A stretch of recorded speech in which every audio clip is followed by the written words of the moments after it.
السلام علیکم۔ ہم سب لوگوں کی ایک شناخت، الگ شخصیت، ایک الگ پہچان ہوتی ہے اور یہی پہچان ہمیں دوسروں سے الگ بناتی ہے۔ سائیکالوجی ایک ایسا علم ہے جس کے ذریعے انسانی شخصیت کے بارے میں بہت کچھ بتایا جا سکتا ہے۔ پچھلے زمانوں میں یہ کام پومسٹ اور نجومی کیا کرتے تھے، لیکن آج کل ہمارے پاس جدید آلات اور ذرائع موجود ہیں جو کہ سائنٹیفکلی چیزوں کو ہمارے سامنے لاتے ہیں، اور ایسے ہی کچھ فیکٹس جان کر ہم حیران ہو جاتے ہیں۔ آج آپ کے سامنے ہم سائیکالوجی کے کچھ ایسے ہی فیکٹس شیئر کریں گے جن کو جان کر آپ واقعی حیران ہو جائیں گے۔ ہمارے ساتھ رہیے گا اور اس ویڈیو کو لاسٹ تک ضرور دیکھیے گا۔ دوستو، سب سے پہلے بات کرتے ہیں کہ ہم سب لوگوں کی ایک الگ شخصیت ہوتی ہے، ہم سب کی ایک الگ چاہت ہوتی ہے۔ ہم چیزوں کو اچیو کرتے ہیں، پڑھتے ہیں یا موٹیویٹ ہوتے ہیں۔ ہم کچھ کر گزرنے کی ول رکھتے ہیں۔ ہمارے اندر اپنی پسند یا ناپسند کا اختیار بھی ہوتا ہے۔ سوال یہ ہے کہ یہ کیسے پیدا ہوتا ہے؟ اس کا جواب ہے ڈوپامن۔ یہ ایک خاص طرح کا کیمیکل ہوتا ہے جو کہ ہمارے دماغ میں پایا جاتا ہے۔ سائنسدانوں کے مطابق یہ وہی کیمیکل ہے جو ہمارے اندر چیزوں کو حاصل کرنے کی کوشش اور صلاحیت بیدار رکھتا ہے۔ ایک ریسرچ کے مطابق اگر چوہے کے دماغ سے یہ مادہ نکال دیا جائے تو وہ کھانا تلاش کرنے کی صلاحیت سے محروم ہو جائے گا، چاہے کھانا اس کے سامنے ہی کیوں نہ پڑا ہوا ہو۔ اس ڈوپامن کو مائنڈ کنٹرولر بھی کہتے ہیں۔ نمبر 2 پر بات کرتے ہیں پلاسیبو ایفیکٹ کی۔ ورلڈ وار 2 میں ایک سولجر زخمی ہوا تو اس کا زخم بہت گہرا تھا۔ اس وقت ایک ماہر سرجن ڈاکٹر ہنری بیچر کو اس سولجر کا آپریشن کرنا تھا، لیکن اس سولجر کو بہت زیادہ درد ہو رہا تھا۔ تبھی ان کی ایک نرس نے ایک سرنج میں سالڈ واٹر بھرا اور اس فوجی کو لگا دیا، اور دلچسپ بات یہ ہے کہ فوجی کا درد کم ہو گیا۔ اس پر ڈاکٹر ہنری نے مزید تحقیق کی تو ان کو پتہ چلا کہ ہمارے دماغ کے اندر یہ طاقت ہوتی ہے کہ جب اس کو کسی چیز کے بارے میں یقین دلایا جائے تو وہ خود ہی چیزوں کو درست کرنا شروع کر دیتا ہے۔ ہمارے دماغ میں صلاحیت موجود ہے کہ وہ ہمارے زخموں کو ٹھیک کر سکے، ہمارے جسم کو بہتر بنا سکتا ہے ہمارا دماغ، اور یہ صرف یقین سے پیدا ہوتا ہے۔ انہوں نے اس بات کو بھی ثابت کیا کہ فیک میڈیسن سے بھی لوگوں کا علاج کیا جا سکتا ہے۔ یہ سب کچھ پلاسیبو ایفیکٹ کی وجہ سے ہوا، اور سائنس آج بھی اس فیکٹ کو مانتی ہے۔ دوستو، ہم لوگوں کو اکثر اپنا موبائل وائبریٹ ہوتا ہوا معلوم ہوتا ہے۔ جب ہم اپنا موبائل نکال کر چیک کرتے ہیں تو ایسا نہیں ہوتا، بلکہ وہ ہمارا وہم ہوتا ہے۔ جدید ریسرچ کے مطابق ہمارا دماغ غلط پیغامات تب وصول کرتا ہے جب ہم کسی چیز کو اپنی عادت بنا لیتے ہیں، تب وہ چیز ہم کو بغیر ہوئے بھی معلوم ہوتی ہے اور محسوس ہوتی ہے۔ 90% لوگوں میں یہ چیز کامن پائی جاتی ہے۔ اس کو لرنڈ باڈیلی ہیبٹس کہتے ہیں۔ اس کی وجہ سے وہ چیزیں بھی ہمارا دماغ ہم کو کر کے سناتا یا دکھاتا ہے جو ہم عادتاً کرتے ہیں۔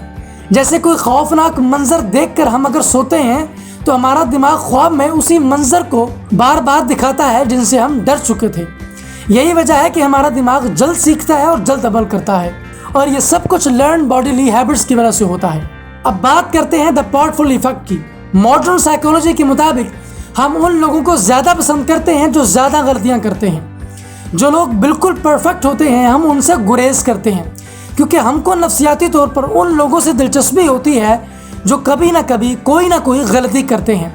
اس کی ایک وجہ یہ بھی ہے کہ چونکہ ہم خود انسان ہیں اور اکثر ہم غلطیاں کرتے ہیں، تو یہ چیز ہم لوگوں میں کامن ہوتی ہے، اور کسی اور کو غلطی کرتا دیکھ کر ہمارے اندر بھی ایک انسانیت کا جذبہ پیدا ہوتا ہے۔ اسی وجہ سے ہم ان لوگوں کو اپنی طرح سمجھتے ہیں، برخلاف ان لوگوں کے جو بالکل پرفیکٹ ہوتے ہیں، کیونکہ ان سے کسی نہ کسی طرح سے ہم دور رہنا چاہتے ہیں۔ غلطیاں کرنے والوں سے ہم خوف زدہ نہیں ہوتے۔ اس فیکٹ کو سائنس نے حال ہی میں دریافت کیا ہے۔ دوستو، ہمارا اگلا فیکٹ بہت ہی دلچسپ ہونے والا ہے۔ اس کو کہتے ہیں multi tasking and brain designing. ہمارے ہاں یہ بات بہت مشہور ہے کہ فلاں شخص ایک وقت میں بہت سارے کام کر سکتا ہے، وہ ایک وقت میں 2 یا 3 نوکریاں کرتا ہے، جبکہ نفسیاتی طور پر یا سائنسی نقطہ نظر سے وہ ایک پرفیکٹ یا نارمل شخص نہیں ہے، کیونکہ ہمارے دماغ کو ایک وقت میں ایک کام کرنے کے لیے ڈیزائن کیا گیا ہے، جبکہ لوگ اس کا غلط استعمال کرتے ہوئے ایک وقت میں بے شمار کام کرنا شروع کر دیتے ہیں، جس کی وجہ سے وہ اکثر ناکام ہو جاتے ہیں۔ ہمارا دماغ ایک وقت میں ایک چیز پر فوکس کر کے ایک چیز کو کئی نئے طریقوں سے حل کر سکتا ہے، جبکہ مختلف چیزوں کو ایک وقت میں کئی طریقوں سے حل کر پانا ایسے ہی ہے جیسے ایک چونٹی پر کتاب رکھ دی جائے۔ دوستو اگلا فیکٹ بہت امیزنگ ہے، اس کو سن کر آپ واقعی حیران رہ جائیں گے۔ دوستو دل کے ٹوٹنے کے بارے میں تو آپ سب نے سنا ہوگا، میں اس چیز کی بات نہیں کر رہا جو آپ سمجھ رہے ہیں، میں بات کر رہا ہوں بروکن ہارٹ سنڈروم کی۔ دنیا میں ایک ادارہ ہے جو کہ national heart lungs and blood institute کے نام سے جانا جاتا ہے۔ ان کے مطابق جب بوڑھے لوگ اپنے کسی ساتھی کو مرتا دیکھتے ہیں تو ان سے وہ صدمہ برداشت نہیں ہوتا، تو وہ بھی کچھ دنوں بعد مر جاتے ہیں۔ یہ بروکن ہارٹ سنڈروم کی وجہ سے ہوتا ہے۔ دراصل انسان کا دل ٹوٹ جاتا ہے اور اس کو بہت زیادہ صدمہ لاحق ہوتا ہے۔ یہ بروکن ہارٹ سنڈروم تب واقع ہوتا ہے جب بہت سارے اسٹریس ہارمونز ایک ساتھ دل پر اثر انداز ہوتے ہیں اور انسان کو اپنی دھڑکن بند ہوتی ہوئی محسوس ہوتی ہے، اور اکثر اس سے موت واقع ہو جاتی ہے۔ دل پر بوجھ پڑنے کی وجہ سے انسانوں کی اموات بہت زیادہ واقع ہوئی ہیں۔ جدید ریسرچ سے یہ بھی ثابت ہوا ہے کہ اس کی اور بھی بہت ساری وجوہات ہیں، جیسا کہ کسی شخص کو بہت بڑا صدمہ لاحق ہوا، کسی کا بچھڑ جانا، کسی کا دور چلے جانا، کسی کا مر جانا اس کو صدمہ پہنچاتا ہے اور وہ اس بیماری میں مبتلا ہو جاتا ہے۔ لیکن دل کے ٹوٹنے کی وجہ سے انسان کی موت واقع ہو سکتی ہے، یہ بات واقعی میں حیران کن ہے۔ اب بات کرتے ہیں دا ڈمبارز نمبر کی۔ ہمارا دوستی کا دائرہ آخر کتنا بڑا ہو سکتا ہے؟ ماہر نفسیات اس کے بارے میں بتاتے ہیں کہ ہم ویسے تو بہت سارے دوست بناتے ہیں جن کے ساتھ ہم ملتے ہیں، باتیں کرتے ہیں، لیکن حقیقت میں سبھی آپ کے اتنے قریبی دوست نہیں ہوتے جتنا ہم سمجھ رہے ہوتے ہیں۔ دراصل سائنس کے مطابق آپ کے فرینڈ زون میں تقریباً 150 لوگ ہی آ سکتے ہیں جن سے آپ دوستی کا رشتہ پوری طرح نبھا سکتے ہیں۔ اس کے علاوہ دوستوں کو آپ کسی نہ کسی چیز، کام یا ایشو سے جوڑ کر اپنے دماغ میں بٹھاتے ہیں۔ 150 سے زائد لوگوں کو آپ نفسیاتی طور پر اپنا دوست بنا ہی نہیں سکتے، کیونکہ انسان اس سے زیادہ کی لمٹ برداشت نہیں کر سکتا۔ اس کو دا ڈمبارز نمبر کہتے ہیں۔ یہ سائنسی طور پر فرینڈ زون کی لمٹ ہے۔ یہ واقعی میں حیران کن ہے۔ دوستو آخر میں ہمارے پاس ہے ہینڈ رائٹنگ۔ جی ہاں دوستو، ہینڈ رائٹنگ کے بارے میں مشہور ہے کہ یہ آپ کی شخصیت کے بارے میں بتا سکتی ہے، جبکہ ماڈرن سائیکالوجی کے مطابق آپ کی ہینڈ رائٹنگ کو اینالائز کر کے آپ کے بارے میں 5000 خوبیوں یا خامیوں کے بارے میں بتایا جا سکتا ہے۔